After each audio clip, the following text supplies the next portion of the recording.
Hello everyone, I am O.Reddemma, English CRT KGBV Porumamilla. Hope you all are doing good. In the last session, we have discussed A reading in third unit, that is the journey.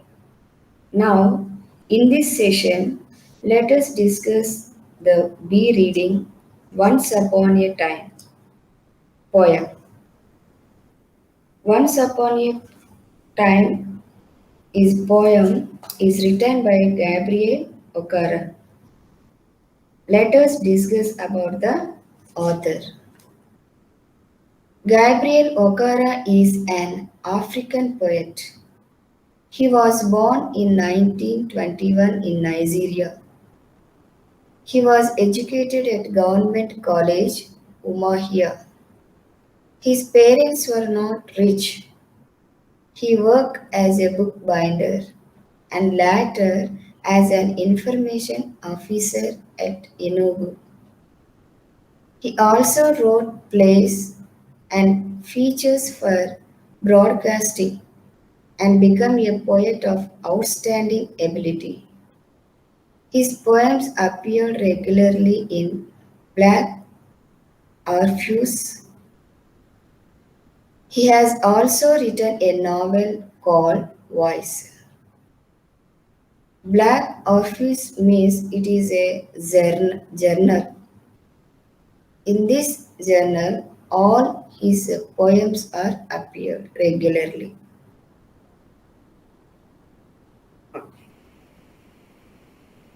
Now, let us discuss a brief concept of this poem. The poet talks about the insincere world of adults and also the difference between the past and present generations.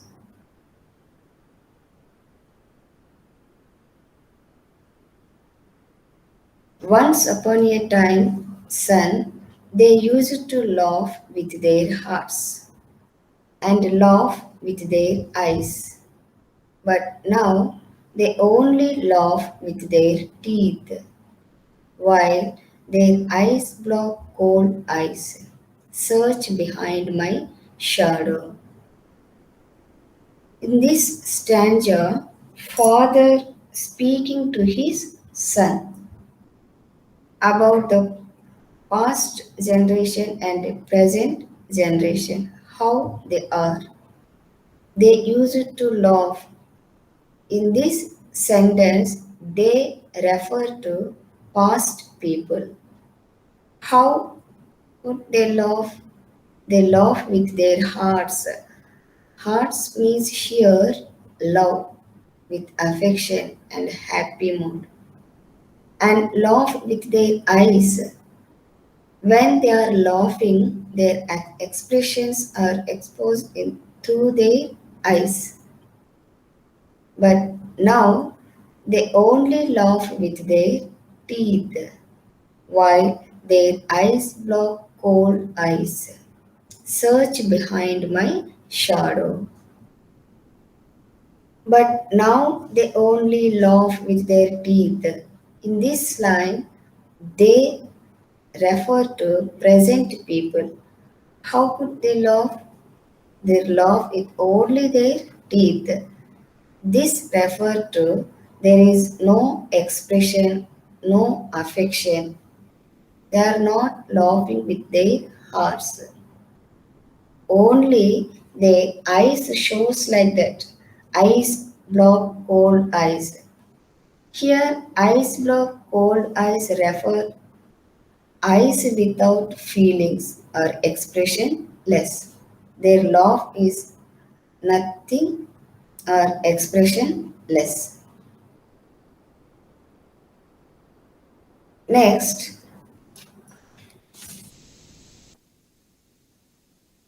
the second one, there was a time indeed. They used to shake hands with their hearts, but that's gone, son. Now they shake hands without hearts, while their left hands search my empty pockets. Here the poet telling about the shake hands. When we meet others, we give shake hands. In the past days, they give it is with heartful shake hands. Here, nowadays, the present people did not give the shake hands with heartfully. They give with the right hand shake hand and their left hand search empty pockets. Here, empty pockets means the person did not want to the real person. He searched the person's drawbacks. That is the search my empty pockets. These lines indicate the economic or financial condition. In this stanza, the poet tells about the sun. The poet expresses his concern for the influence of the Western world and age, old African custom. He feels that the once enthusiastic and friendly society of Africa now treated its own people like strangers and looked at each other with suspicion and hostility. The white imperialists always exploited and plundered the wealth of their colonies. So their left hand searched the empty pockets of their subjects and endeavored to rob them further. This stanza shows us the hypocrisy of the modern man. Okay, next go to the third stanza.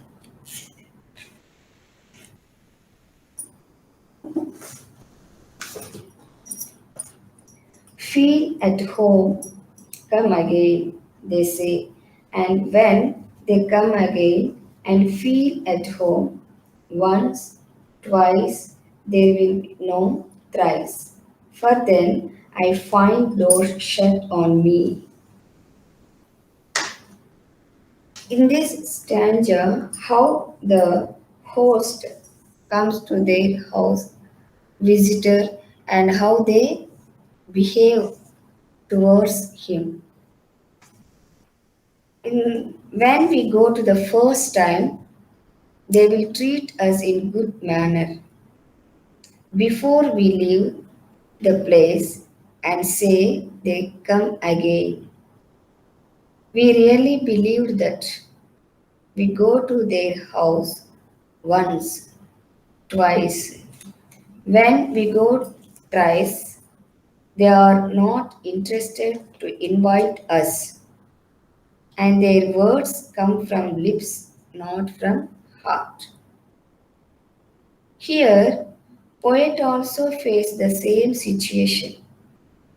When he wants to go thrice or third time, he finds the door shut on him. If he goes again and again, the host did not want to entertain him. This stanza at home, this is idiomatic phrase, comfortable and relaxed. Feel at home means be comfortable and relaxed. You see the first line, feel at home, come again. This means you come again and again to our house, but it's not come from their heart. It comes only from lips. This stanza is also shows us the satirical mood or ironic mood.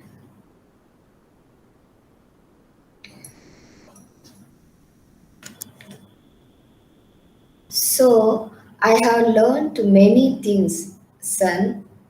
I have learned to wear many faces like dresses: home face, office face, street face, host face, cocktail face, with all their conforming smiles like a fixed portrait smile. What this stanza shows us: faces compared to the dresses. Many times we change our dresses.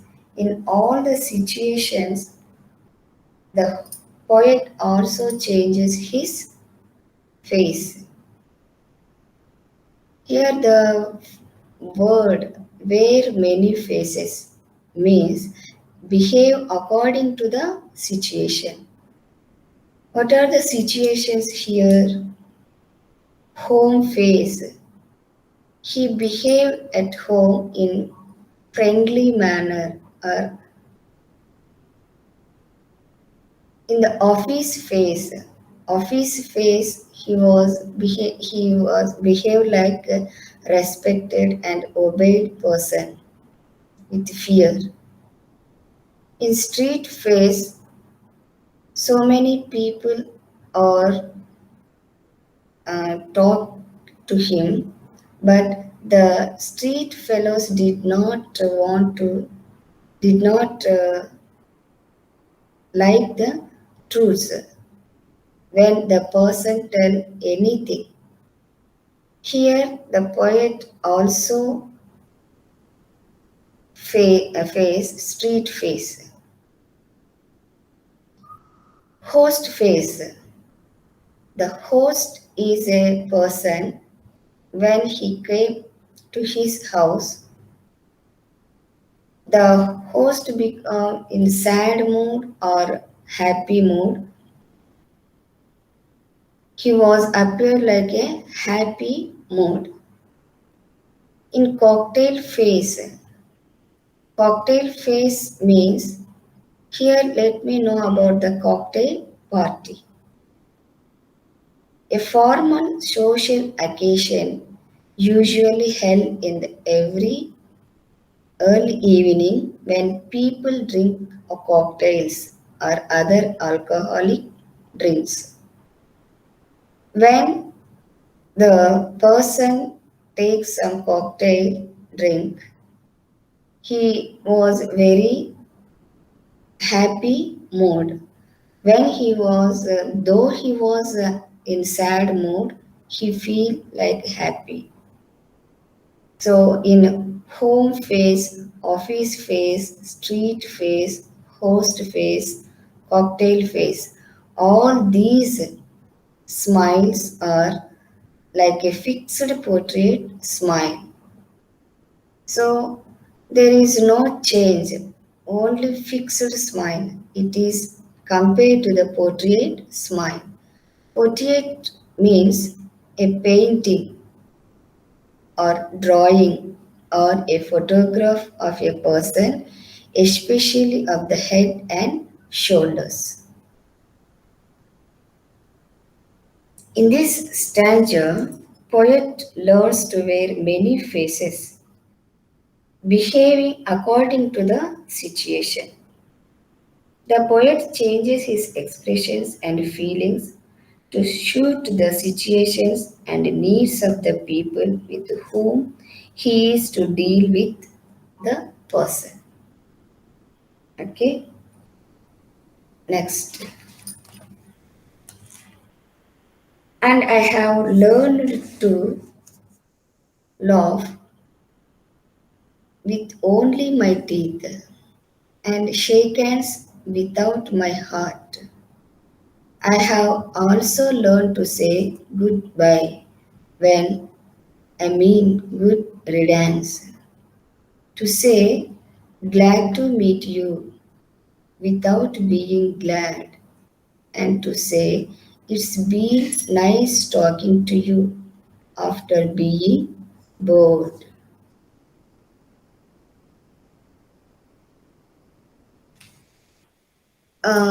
Good riddance means a feeling of relief when an unwanted person leaves. Glad, happy, bored, feel tired and uninterested.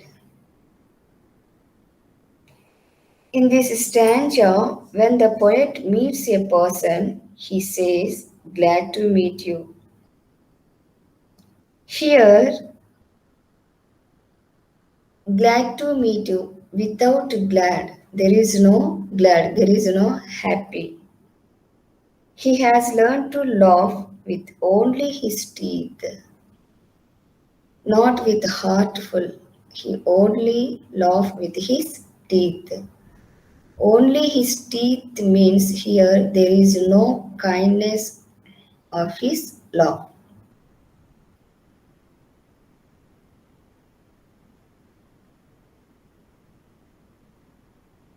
He, he also learned to say goodbye when he feels good riddance.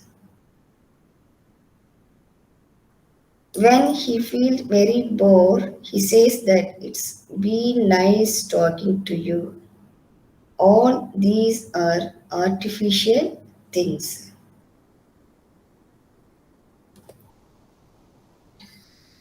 But believe me, son, I want to be what I used to be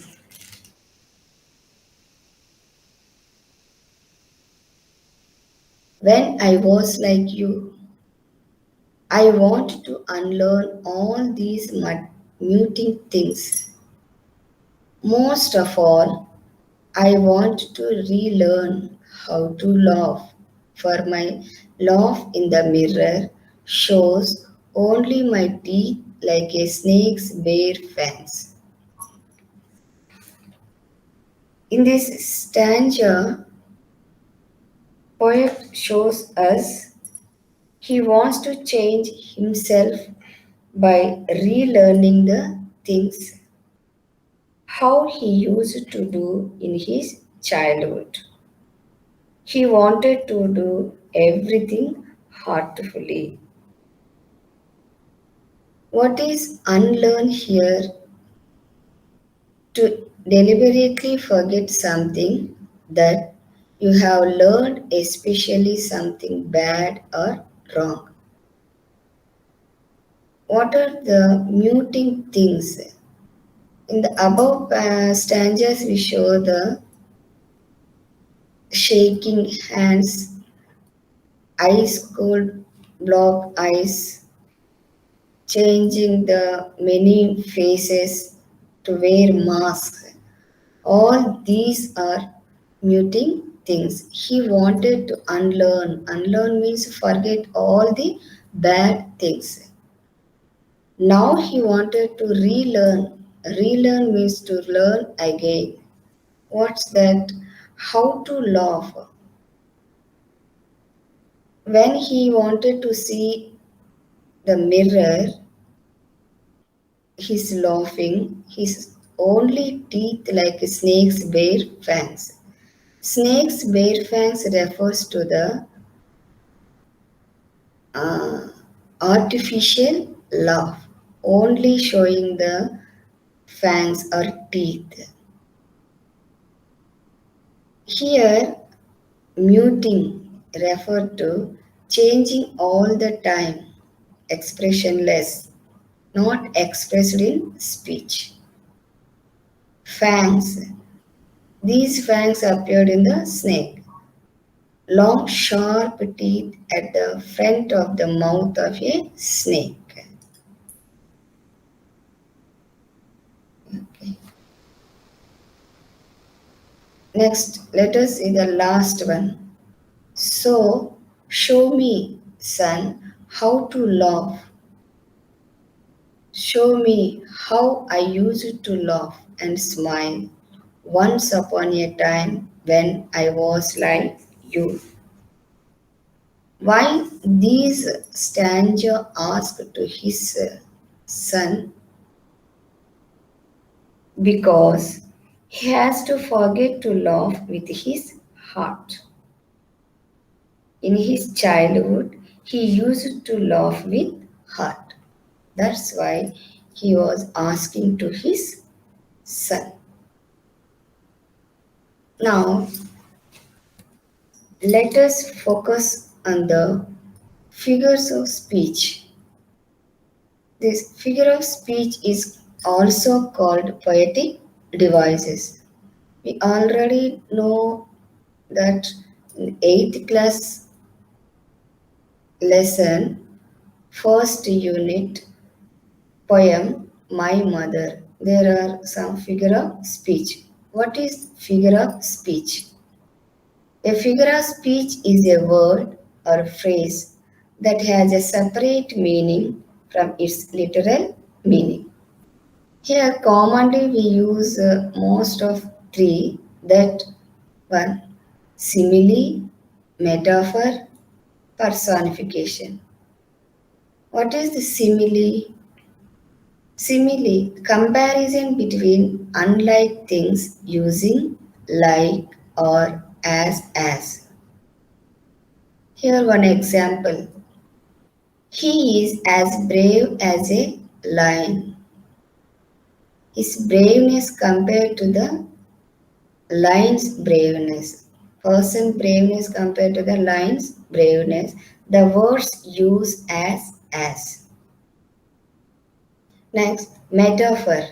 A direct comparison made between two unlike things without the words like or as.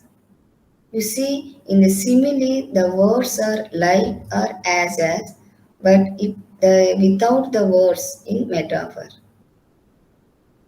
Example, Rudrama Devi was a lioness in battle.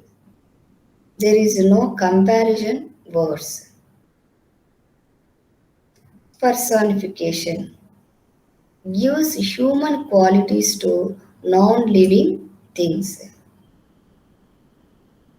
Example, the stars danced playfully in the moonlit sky.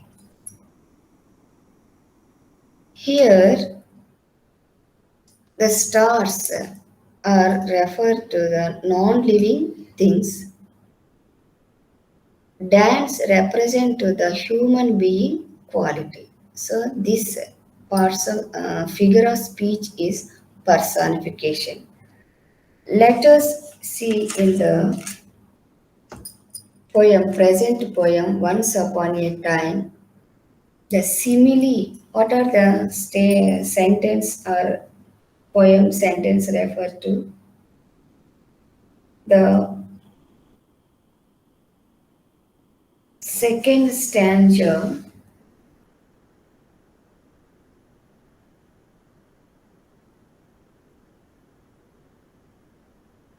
like many faces like many dresses. So like word is used here, and also faces, all the faces. That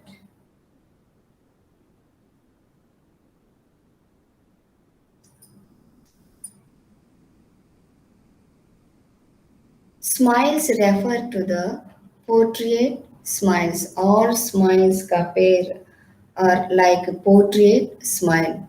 This one also simile. Metaphor. It is first stanza. Ice block cold ice. Here our eyes compare, but we don't use the like or as. That's why it is metaphor.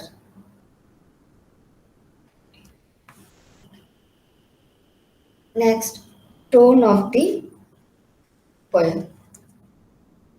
Here, this philosophical mood or satirical mood or nostalgic mood. Philosophical mood. The use of the reason in understanding such things as the nature of the real world and existence. This philosophical mood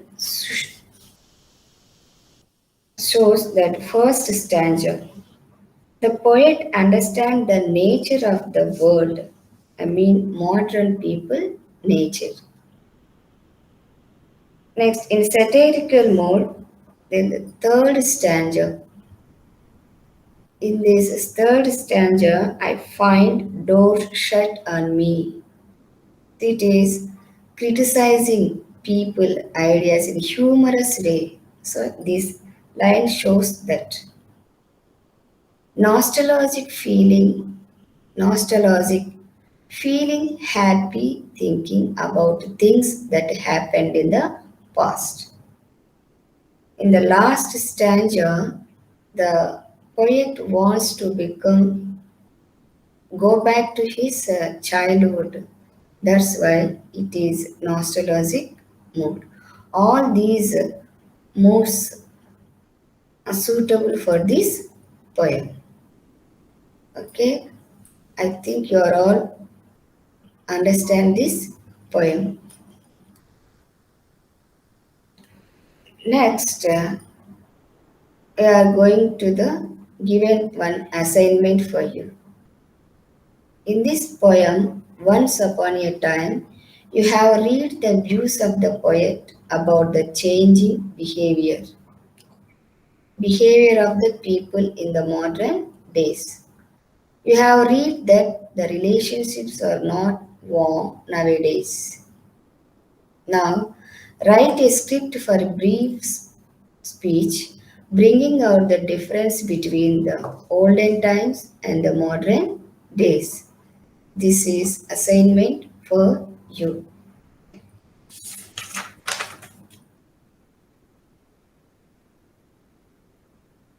In this poem, I am ask you some suggestions. Please laugh wholeheartedly and shake hands affectionately. Please maintain warm relationship with your friends and neighbors. It makes you feel living. Okay, thank you very much.